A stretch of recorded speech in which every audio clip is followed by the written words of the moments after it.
నమస్తే, welcome to Durgam channel. అభ్యర్థిని చూసి ఓటేస్తారా, వాళ్ళ కులాన్ని చూసి ఓటేస్తారా, వాళ్ళ పార్టీని చూసి ఓటేస్తారా అనేది ఇప్పటికి తేలని విషయం. ఈ పద్ధతిలో, ప్రజాస్వామ్య పద్ధతిలో ఎట్లా ఓటేస్తారంటే చాలా సందర్భాలలో మన భారతదేశంలో పార్టీలకు కూడా కులాలు ఉంటాయి. ఉదాహరణకి తెలంగాణలో కాంగ్రెస్ పార్టీ రెడ్లదే అనే అభిప్రాయం చాలామందికి ఉంటుంది. అట్లాగే బీఆర్ఎస్ పార్టీ అంటే వెలమలదే అనే అభిప్రాయం ఉంది. గతంలో ఉన్నటువంటి టీడీపీ పార్టీ కమ్మ కులస్తులది. అయితే మరి కమ్మ కులస్తులందరూ కమ్మ పార్టీకి ఓటేస్తారంటే చెప్పలేము. అక్కడ అభ్యర్థిని బట్టి ఓటేస్తారు. ఇక్కడ జూబ్లీ హిల్స్లో అభ్యర్థి మాగంటి సునీత కమ్మ అభ్యర్థి కాబట్టి ఏ ఒక్క కమ్మ ఓటర్ కూడా పోలింగ్ బూత్లకు వెళ్ళిన వాళ్ళు ఆమె కాకుండా ఇంకొకరు ఓటేయరు. ఇంకా మనం స్పష్టంగా లెక్కలు చెప్పాలంటే 95-96% కమ్మ ఓటర్లు సునీత ఏ పార్టీ నుంచి పోటీ చేసినా ఆమెకే ఓటేస్తారు. ఆ కులంలో అంత కట్టుబడి ఉంటుంది. అట్లాగే ఇప్పుడు రెడ్లు ఉన్నారు అనుకుందాం జూబ్లీ హిల్స్లో ఉన్న రెడ్లందరూ రెడ్ల పార్టీ కాంగ్రెస్కి పోయారు. ఎందుకంటే అక్కడ అభ్యర్థి బీజేపీ అభ్యర్థి లంకల దీపక్ రెడ్డి కాబట్టి దీపక్ రెడ్డికే వేస్తాం. ఎంత స్ట్రాంగ్ కాంగ్రెస్ పర్సన్ అయినా సరే ఓటేసేటప్పుడు వాళ్ళ చెయ్యి దీపక్ రెడ్డి వైపే వెళ్తుంది. కులంలో అంత ఆకర్షణ శక్తి ఉంటుంది. కులం అనేసరికి వాళ్ళు ఆకర్షింపబడతారు. ఇక్కడ మెయిన్ ఎవరంటే ఈ సెగ్మెంట్లో 25% మంది మైనారిటీ, ముస్లిం మైనారిటీ ఓటర్లు ఉన్నారు. వాళ్ళల్లో మెజారిటీ ఎవరికి వేస్తే వాళ్ళే గెలుస్తారు. ఇక్కడ వాళ్ళు దగ్గర 98,000 నుంచి 110,000 మంది ఉన్నారు ముస్లిం మైనారిటీ ఓటర్లు.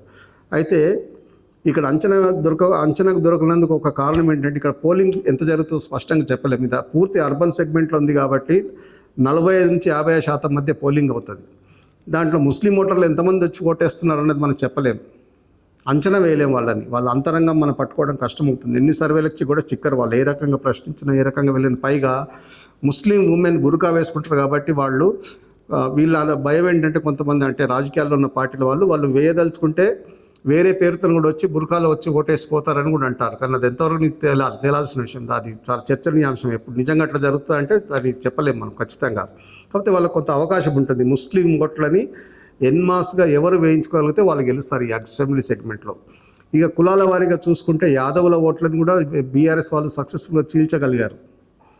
చాలామంది ప్రముఖ యాదవ నాయకులను ఆ నియోజకవర్గంలో వాళ్ళు తమ పార్టీ వైపు తీసుకోగలిగారు. ప్రధానంగా జంట నగరాలకు చెందిన శ్రీనివాస్ యాదవ్, ఆయన సమీప బంధువే నవీన్ కుమార్ యాదవ్, అతన్ని కూడా బీఆర్ఎస్ పార్టీ వాళ్ళు ప్రచారంలో వినియోగించుకున్నారు.